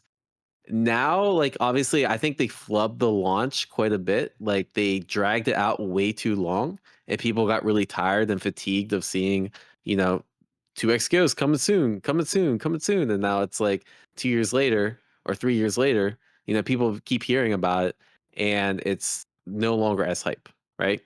And I think also releasing with 10 characters is also a big hit to the actual like momentum of the game. That being said, I still think this game's going to do pretty well, right? Like we don't quite know, but I think there's a lot of doomers in the fighting game scene, but I think people like outside the really niche fighting game scene, like the broader community, the more casual audience, I think the fact that it's free to play and Riot IP helps so much, right? And I think that gets people interested in the game because it's like, oh, I already have League installed. Let me just click on the icon below League and try this 2XKO game out, right? It's free to play. I might as well check it out, right? Right. And then I think the game itself is actually quite good. I specifically the duo interaction, and I think if people like lean into the duos and like they actually try duo with a friend and like their friend teaches them while they're playing, that's something unique that no other fighting game has. So I think because you have those three aspects, I still think it will do really well. I just don't think it's gonna like 10x the number of Street Fighter that I thought it was gonna do like 3 years ago. Right. I definitely agree. And it's interesting you point out that FGC doomerism, because since Evo, I feel, or maybe a little bit before then, it suddenly became the cool thing to hate on. Like if you wanted to get your quick likes in, like it was just so easy to dunk on. Every once in a while there's like this rotating target of like things that are just free to dunk on, and you can just always like for better, even justified or not, like it used to be NFTs. Like you could just like justified for sure. Like, but if you just wanted to get some likes on Twitter and go viral, you could just dunk on something. And then 2XKO randomly became that. Like it was building in that way for a long time because, like you mentioned, they definitely dragged out the release way too long, and I was feeling the lack of hype too. I was like, dude, like the beta, I thought it was cool, but it felt jank, and then it went nowhere since then. You know what I mean? I was like, it's not finished. Like finish the game. And so it reached that tipping point where everyone is just ragging on it, it just became the cool thing to hate on. So I'm really curious to see how they managed to bounce back from that. But I think you bring up a great point about how normal people outside of the FGC Twitter sphere, which is the vast majority of the planet, might just click on it and play it for free. I definitely no longer share those same views that 2XKO is going to completely revolutionize the FGC, especially in the face of what's going on in Japan right now, which I don't know if you just saw that, how the World Warrior in Japan it got over 1,200 people or something like that. Yeah, so crazy. Yeah, it just keeps growing. 1,500. It was like almost double what it was last year. It's one of the biggest tournaments the fighting game community has ever seen, and it's an online World Warrior event, one of 5 online regional events for the CPT circuit, which is has to be one of the biggest online tournaments ever. Like that's crazy to me. It's going to be up there. And Street Fighter League Japan had like over or nearing 150k concurrent viewership on its premiere, which was like this morning or yesterday, I believe. Right. So I don't know what's happening. I don't understand like the cultural phenomenon. It's so popular in Japan that Street Fighter 6 is in Japan. So for 2XKO to replace that, it's going to be insane. So if anything, it's almost like shifting your focus to me, the next phase is like, who can I get to translate this to Japanese? Who can I get to like dub all my videos and start popping in Japanese that's actually stuff? Really smart. Yeah. I've been arguing for a long time. Any full-time Street Fighter 6 player is like spinning their wheels, not moving to Japan or producing content for Japan. Like I can see that's that. my prediction of the market is everything. The Birds are already sponsored by Team Reject, right? I see them absorbing all the talent. So that's my prediction for the future of the Street Fighter side of the community, at least. But it's interesting you feel the deflated hype around 2xKO, but also at this time, like, a new hype train was spinning up, and that is, of course, the millions of dollars being invested into all these SNK properties, starting with City of the Wolves. What was your first impression of City of the Wolves, and then when did you start to catch wind of like the opportunities here, and when did your like gear start getting turning, like, hey, maybe I'll take this game seriously? I'm curious what that process was like for you. So I played the betas because I play everything, right? And I thought the game was just legitimately fun. Like, I like, compared to Street Fighter 6, where I feel like your defensive and offensive options are very linear, right? Most of the time you're doing strike, throw, shimmy, and on defense you're doing what, like delay tech and maybe backdash and maybe delay button and maybe just block and maybe jump out, right? Maybe EXEP. Like, you have like only a few subset of options you can rotate, where I feel like Say the Wolves, it broadens that, right? Where as opposed to like these 5 options I rotate, like theoretically there's like 10 or 12 options, mostly because of one, like how the offense and defense interacts, and also the just defend system, right? So there's like all these like cool little optimizations, like I can do this OS or I could do this OS to like help me get out of a certain situation and hedge against these options. So I like when there's like more options than just you're taking a 50-50, right? Which is kind of how City of Wolves trends towards that compared to Street Fighter, which is, in my opinion, the mix up in the knockdown situations are a little bit more linear, right? Like when people complain about throw loops in 6, like that doesn't exist in Fatal Fury, for example, because throws are just that much riskier and there's a lot more nuance to the risk reward. Right. So I like that nuance. So I'm like, okay, cool. This is like a cool break from Street Fighter 6. I thought the game was gonna do well, like in terms of numbers and that sort of thing. So I'm like, just like any other game, I'm gonna play it because it seems fun, right? And then, obviously I did very well in the betas, like I do for most betas. And then I'm like, I'll focus the game for a couple of weeks, and I started to focus the game, and then they announced the EWC, right? And I'm like, okay, that's a good thing to shoot for. And then they announced the SNK World Cup, $4.1 million and in these like 4 SNK titles. I'm like, wait a second, like the competition that's in Street Fighter 6, it's not competing in this game, right? Like obviously you have some sweats like Goichi and Xiaohai and some other players, but it's not nearly the same level. Maybe I can make a run at this, right? And like I have a lot of vacation to burn. I'll just pretend I'm a full-time gamer for like a month and we'll see how it goes, right? And so that's kind of my logic. Yeah, wow. So part of that was like you predicted a little bit less competition in terms of like the top level splitting their attention, because Street Fighter 6 has become this behemoth in the 2D scene that's kind of absorbed over the years so many, even in Street Fighter 5 era we started seeing that. It started to absorb so many players, especially from the Japanese scene, to be full-time professionals for Street Fighter 6, because it kind of requires that level of dedication. And also Street Fighter League itself is like a full-time gig. So that was a factor. Like you thought, okay, maybe you can, like, you're good, but maybe you have a little bit of an extra edge to sneak by and be one of the players. I didn't really think about that like that, because I knew who's going to compete and who wasn't. It was more of like, I'm really good at new games and I have vacation to burn. Let me see if I can make a run at it, right? And like obviously that did quite well. Like I got 9th at Evo Japan. I'm just like, well, shit. Like I honestly felt I could have potentially won, or like at least got like top 3 or whatever I needed to qualify, if I was actually full time. Like that's the first time I felt like compared to like Evo 2023, where it's like if I was full time, I might have still lost the same people, right? I didn't really see the vision, but that was the first tournament that I'm like, I literally died because I didn't practice this certain situation enough, and I didn't play this character enough, and I was still like, the way I split my vacation, like I still worked like a few days each week leading up to Evo Japan. I'm just like, man, if I just played the game those days instead of going to work, I could be potentially EWC qualified. That's how I felt. Right. Once again, on that precipice where maybe that extra time could have made the difference. Interesting. So you ended up traveling the world at this time, and you've even ended up in Australia. Was that still part of this EWC Yeah, that's for qualification EWC. attempt? Yep.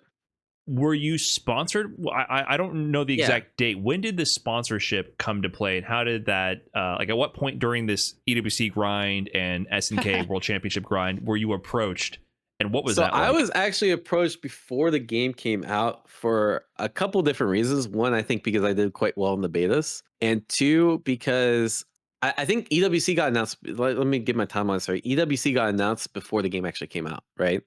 So all these orgs are really interested in EWC. And so I got hit up by a couple orgs specifically after the betas and after there's like this Evo showcase, which again, I had 1 day to grind. Everyone else had 1 day to grind. I was like the strongest player there, right? And so some orgs saw that, they're like, "Yo, let's hit them up." And Weibo, one, it's like they gave me the best offer, but I also knew Mena that was associated with the org, and Mena vouched for them, and like Mena also like hooked me up, and we had that relationship that I was like, all right, I feel more comfortable going with Weibo. Interesting. Yeah, Weibo Gaming. It's a Chinese organization, so they sponsor several Chinese players, including Chinese Street Fighter players like Liang Liang. If people follow the Street Fighter 16, really strong Blanc. I think he got top 8 at Evo Japan, or like got really far in 2024, I believe. Punka's on there right now, and Mena RD, right? So that's interesting to hear that Mena RD vouched for you. If people don't know, Mena RD does a lot for a lot of players in the scene and the scene in general. Like, he really is often low-key an ambassador and someone really supporting players in the scene. He's even helped myself out when I qualified for Capcom Cup in 2021 by beating that. It got canceled that year, unfortunately, but I had to beat I'll go with Greg. I had to beat Mags in the process, and I always lost to his birdie. And Mena RD actually sat down and trained with me for hours to work on that matchup. Oh, wow. Awesome. And he got me in there. So big shout out to Mena RD. People might not know how much he does. He's very low key in between events, but he's actually doing a lot for players in the scene. So that's great to hear. So they approached you. So you got sponsored then before going full time. Correct. Yes. You go for the EWC grind. You go all the way to even Australia. You get close. You place well, but you don't end up entering or qualifying into EWC. Correct. Yeah. When you fail that qualification, where is your mind at with your potential career in fighting games, your personal career, and your path going forward, and your relationship with your sponsorship and everything? Like, what is your mindset at that point? When I'm sure that was the goal. That was like the primary goal. Was that a difficult loss to not make it in? What was that like? Yeah, my primary goal is to qualify for EWC. And I remember so I was traveling the world, but I was also like still working remote like 2-3 days a week and that sort of thing, right? Because I was still working at the time. And I remember like feeling like going back from Australia, and I was like 18-hour plane ride. I'm just like, this is the shittiest feeling in the world. I'm like, I didn't really give it my all. Right. Like, I'm not like, yes, I traveled, I did all this stuff, but like, I wasn't really that locked in. Right. Like, I was still working. Me and the wife did like a vacation. Right. So there's like a week where we're just visiting her family. We went to Hong Kong, didn't touch the game at all. Right. There was a week where we went to we did the touristy things in Japan because we're there. I'm with my wife. So we went to like Hakone. We went to like one of those traditional ryokans, and we did all the Tokyo stuff and that sort of thing. I'm like, I travel all this way and like didn't truly give it my all, and like this freaking sucks. And I was already debating it because like I knew 2XKO was coming out soon, and I'm just like that's actually when during Australia, I think, is when I put in my notice. And I was like, wow, like I'm traveling all this way. This sucks. Like, I mean, that's not what I said, but I'm just like I realized that's when I like really want to like give myself the opportunity to like truly lock in and see how well I can do at a game. And I figured that was gonna be 2XKO at the time, and I can't really remember like whether they announced the SNK World Championship before or after. No, I think it was I'm getting all my timelines mixed up. But I knew that was a possibility. It's kind of like a security blanket in case 2XKO didn't work out, right? But I recognized like during that time period, I'm like, this felt just like 2023 when I try to compete in Street Fighter 6 at Evo, and I lost to 2 people that are going full time. I'm like, I really want to see just how far I can push myself. And that was kind of the main determiner, because it freaking sucks traveling across the world and losing. Yeah, absolutely. That flight is brutal. I mean, that's the other side of the planet, right? I'm from what I understand, I think Australia, that is the one. Like, that's the most difficult flight to handle, and to come back on an L and fail to qualify is brutal. But you did get $23 from Grand Blue for 3rd place there, so wasn't that bad? Yeah, that's true. It's funny. I just entered it on the whim. I didn't even practice for it, and I'm still like number 20 on the Arc World Tour leaderboard or something like that, because there's like a qualifying spot. Right? Yeah, but you can just do that as well. Yeah, I saw that. I was like, what the hell? Like, random 3rd place in Australia for Grand Blue. Cool, awesome. But Nephew that was the tournament Nephew went to, and the monitors were like super laggy. And then even Nephew came up to me. He's like, "You could have won Street Fighter 6, because all I do is like drive rush and like do laggy Kimberly shit." Just do I didn't enter. But that would have been my tournament. I love scumming people on lag. Oh, that would have been perfect. But it's interesting. You lost this tournament, and that's when you put the notice in. I'm sure there's more to it than that, though, in terms of, this wasn't just a spur of the moment decision, right? Like, I'm salty. Of course not. No. This is. I'm kind of curious. I've been planning it for like almost a year. Yeah, I mean, so this you've been mulling it in your head for a long time. Were you crunching numbers? Were you like doing the economics of it? Because you don't come across to me as someone who's gonna like just go all in and YOLO. Like, I'm sure you have savings. I'm sure there's like an actual math equation here baked into this decision. And you've even talked about your 1 year runway.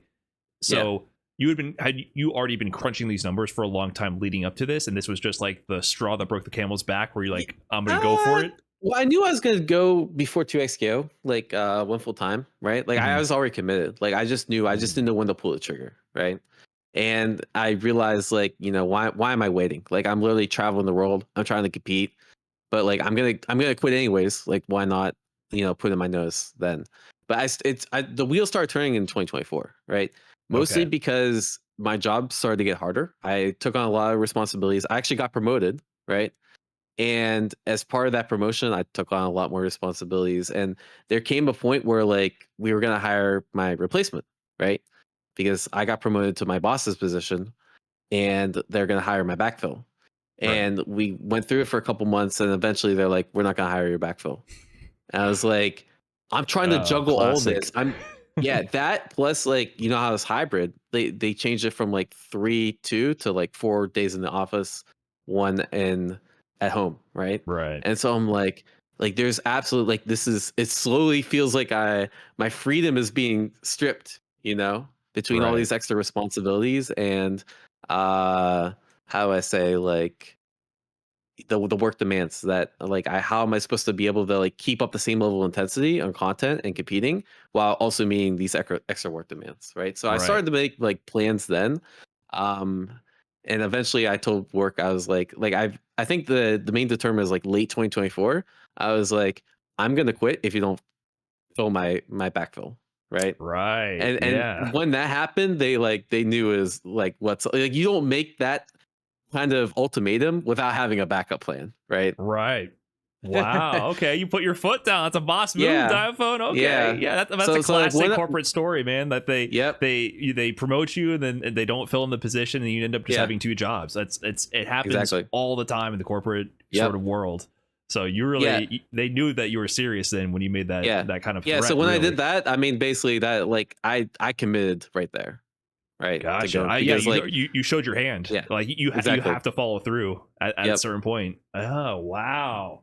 Okay, so you were in it, and then it seems like things, that was 2024, you said. So things started to come together then, because you suddenly this big opportunity, City of the Wolves. You're on the precipice of getting the Esports World Cup. There's the SNK World Championship. You're sponsored now. So it seemed like the economics of like the pro gamer content creator side were also improving at this time, right? Like, so did you have?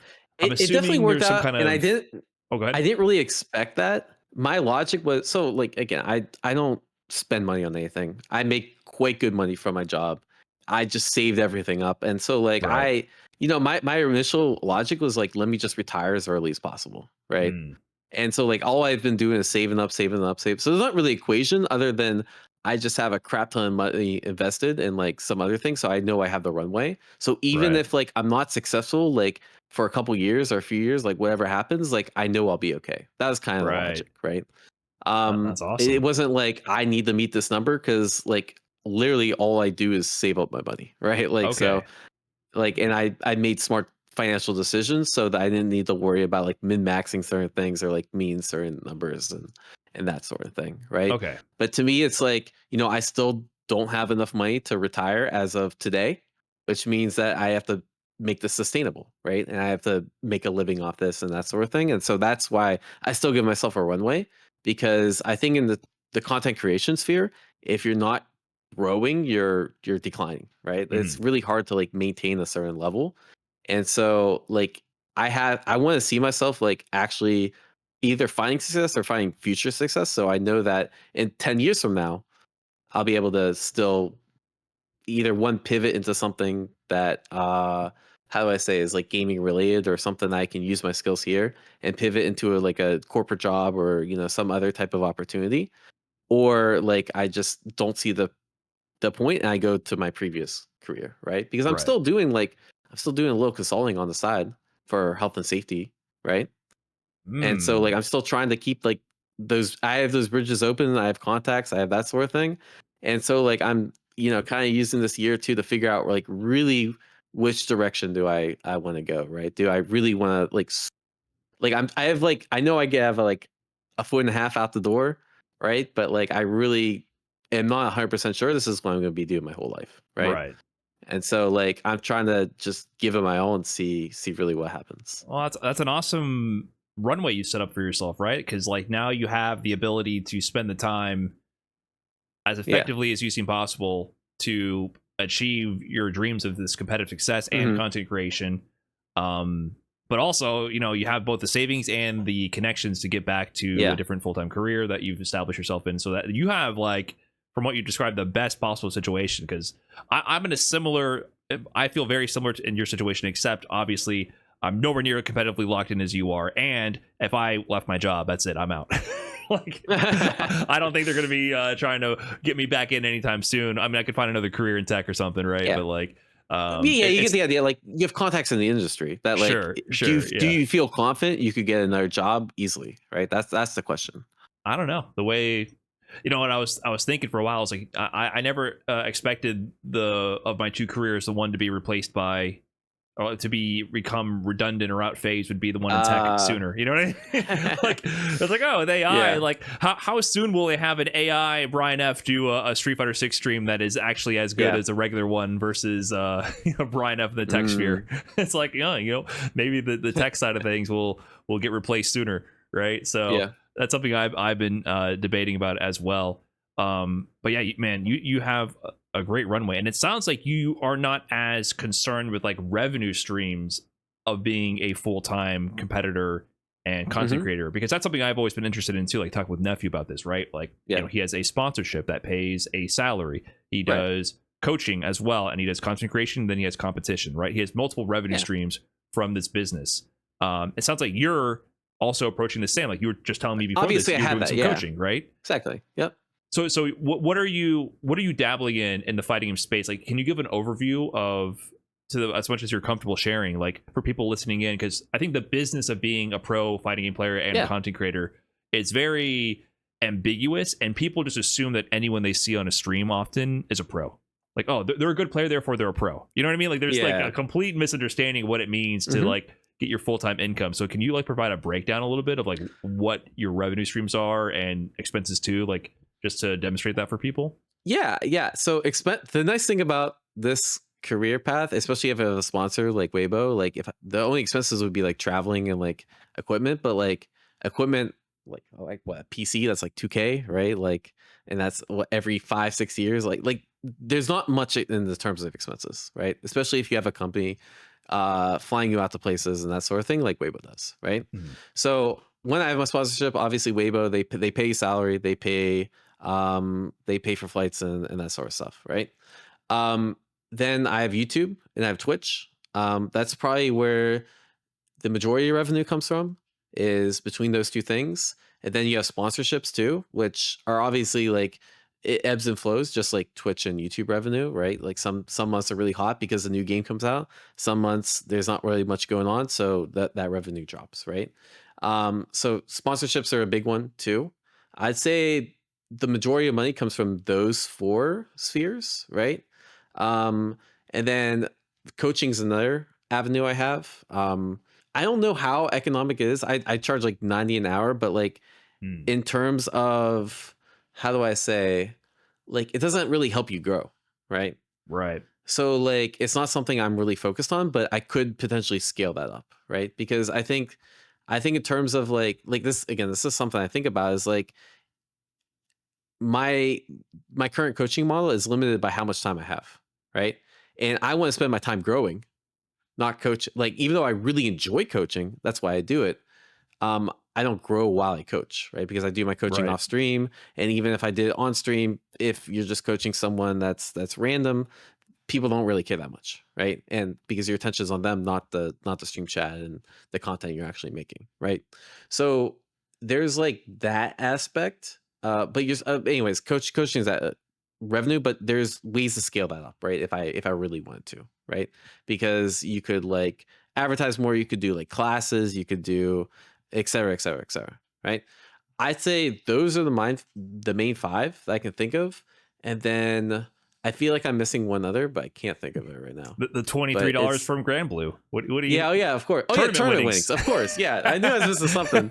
Yeah, so SWC, right? Like I think I've already made like maybe $6,000 of tournament winnings just by playing Fatal Fury over the last few months, and then that's not even including the potential money I could make at SWC, right?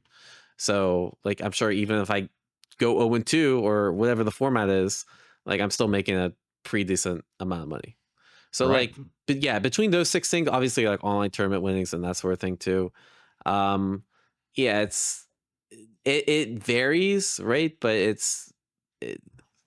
yeah, you have a variety of different income streams. So like the idea is, in case like my YouTube gets demonetized for some reason, or like I don't know, like I can't stream on Twitch for whatever reason, or like I have different ways to like cover that, right? Or more importantly, if my tournament performances suck, I have other ways to cover that, right? So I don't feel the pressure to like, I have to win this set, I have to win this tournament set in order to, make a living. Yeah, I mean, I think the old model of being exclusively a full-time professional player, unless you're Street Fighter League Japan status, right? That's been dead for a while. Like, it's always been, you have that backup of the tournament success fuels your brand, which then funnels into the YouTube and Twitch sphere, and the YouTube fuels your Twitch stream. And to me, the Twitch is like actually the best monetization out of all of them.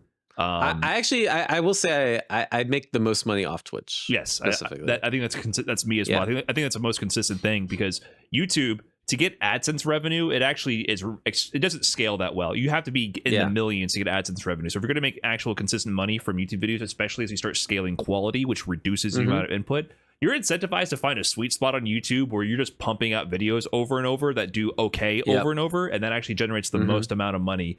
And then when you start trying to take time to put better videos out that are more highly produced, they might get more videos, as much as 5 videos combined to one, right? 5 times as much of your average viewership. But if that took 10 videos worth of time to produce, then you got half the views, right? And so your revenue drops. So unless you get sponsorships on those external ones, people don't seem to understand that it scales very poorly. But Twitch is where I think the best monetization happens, because those are like the hardcore fans will subscribe, and the ad revenue is pretty good for the hours. And they have watch a movie trailer, get some money. I don't know if you have the bounty system. I love those.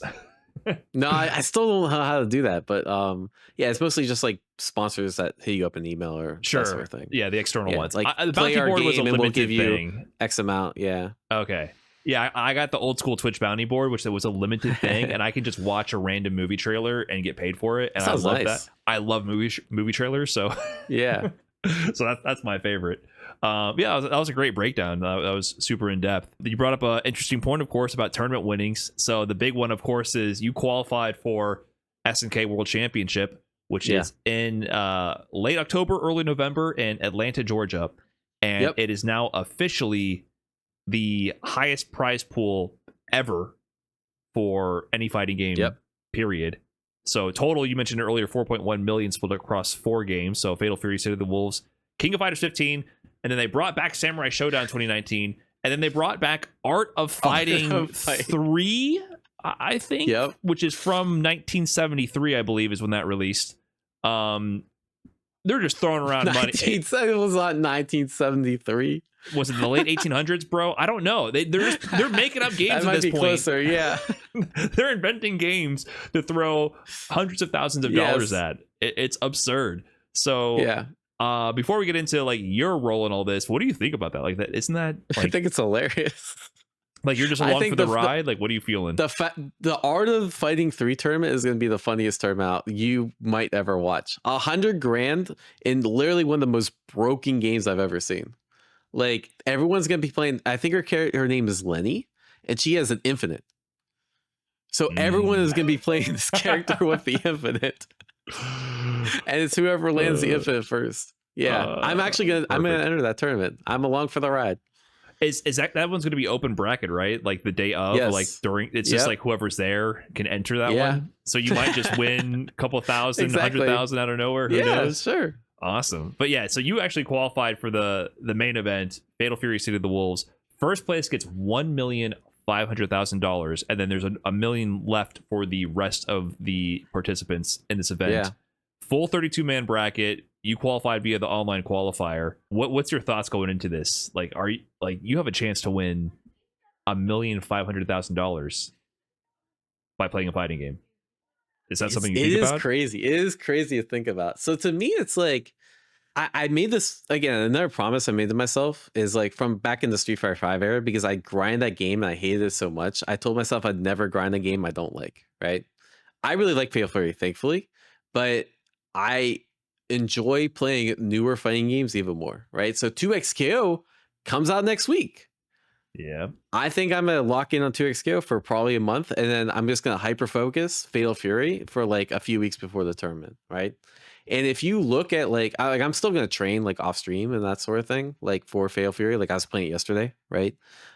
Just to like keep up my skills and that sort of thing. Like I'm learning new characters to like broaden my base of the game. Mm-hmm. But to me, it's like I want to do my best, but I also want to make sure I don't burn out. Right, because I'm really scared of like giving it all for that tournament and like ignoring 2XKO, and then 2XKO pops off, and that's actually where my future is. Right, is like actually with that game.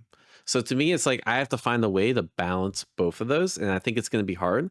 But Goichi's doing it, Xiaohai's doing it, and those are the leaders, right? Goichi just played in EWC.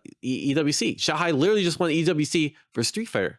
If those guys can do it, why can't I? Right. So that's kind of my logic is like I was watching Nemo. Nemo is also qualified for EWC for Fatal Fury. He was streaming Street Fighter 6 yesterday. Yeah. Right.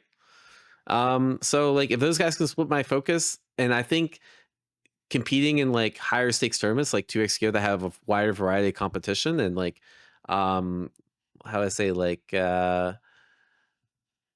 how I want to say like better netcode. It's better netcode. I'm trying to like be political and shit.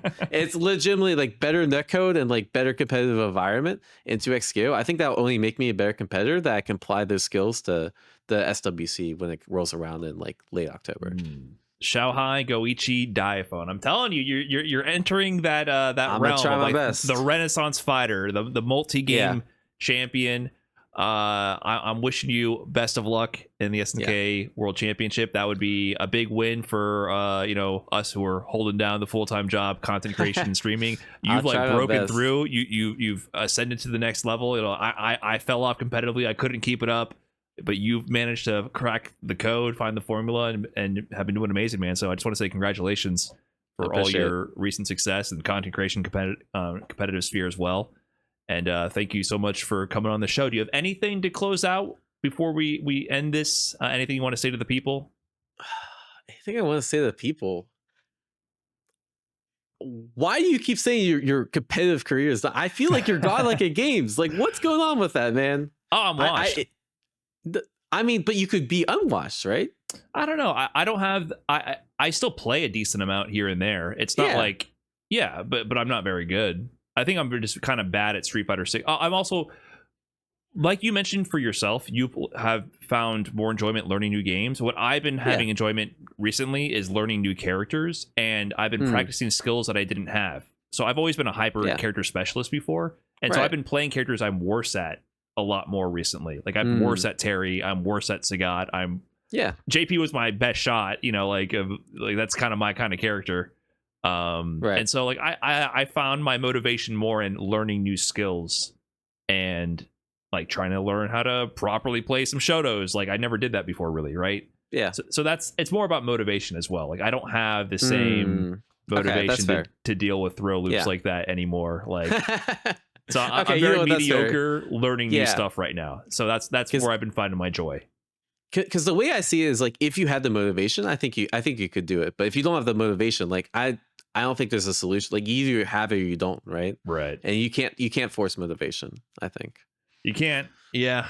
I think I'm going down the rabbit hole of just trying new things that I know I'll be worse at, but I think just having that continuous path of growth is always the most fun part, right? So I was banging on that ceiling for a while, and I'm like, let me just try a different route and just grow in different ways. Yeah.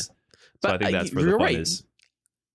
I mean, that's part of the reason I play all these games, right? Is because I think it helps. I think playing something like 2XKO will help me be better at Fatal Fury. I think learning those skills, competing, and like how I put this, like even stuff like I learned Sagat for a week, and then I came back to Fatal Fury, and my anti-airs were better, right? Because if you can't anti-air a Sagat, you're gonna have a really bad time, right? True. And so like you can definitely, I think there's definitely different ways to get good at the game, and for me, I find the most success playing a bunch of different things and seeing things from a variety of different perspectives instead of just hyper focusing on one thing. Because when I hyper focus on one thing, I get bored easily, and therefore I don't improve, right? So to me, it doesn't sound like I still think you could. Basically, I think you're a strong enough player that if you really wanted to, I think you could compete for sure. Well, thank you. Maybe I'm taking a page out of the book of Diaphone right now to broaden my horizon. So we'll see where it ends up in the future. I'll listen to your advice. If you win the $1,500,000, I'll take you seriously. So I got to lock in for you. All right. Yes. Say less. I'll lock in for Brian F. Perfect. All right. Thanks so much, Diaphone, for coming on. Appreciate you so much. And thanks everyone for tuning in. That's Trash Talk. Peace. Take care, boys. Thank you for making it to the end of this episode of Trash Talk. It was a really special one to me because I really enjoyed this conversation with Diaphone. He's someone who, as a fellow content creator and competitor and someone who still works full time, I got a lot of insight from him and his experience, and I was actually very inspired by his journey. So hopefully you guys found it as enjoyable as I did myself. If you're watching on YouTube or Spotify on a video feed right now, you should be seeing some names scrolling by on the screen. These are our supporters over at patreon.com/Brian_F. These supporters got exclusive early access to this episode and get other behind the scenes content and early previews to what we're cooking up over on the Brian F content universe. So if that interests you, consider supporting at patreon.com/Brian_F. I want to say a big thank you to all of our supporters and a very special thank you to our landfill members, SBO Hasserus, Smoking Seabass, Chuckle Chuck, and Kelly Lyles. Thank you for supporting Trash Talk, and we'll catch you guys in the next episode. Peace.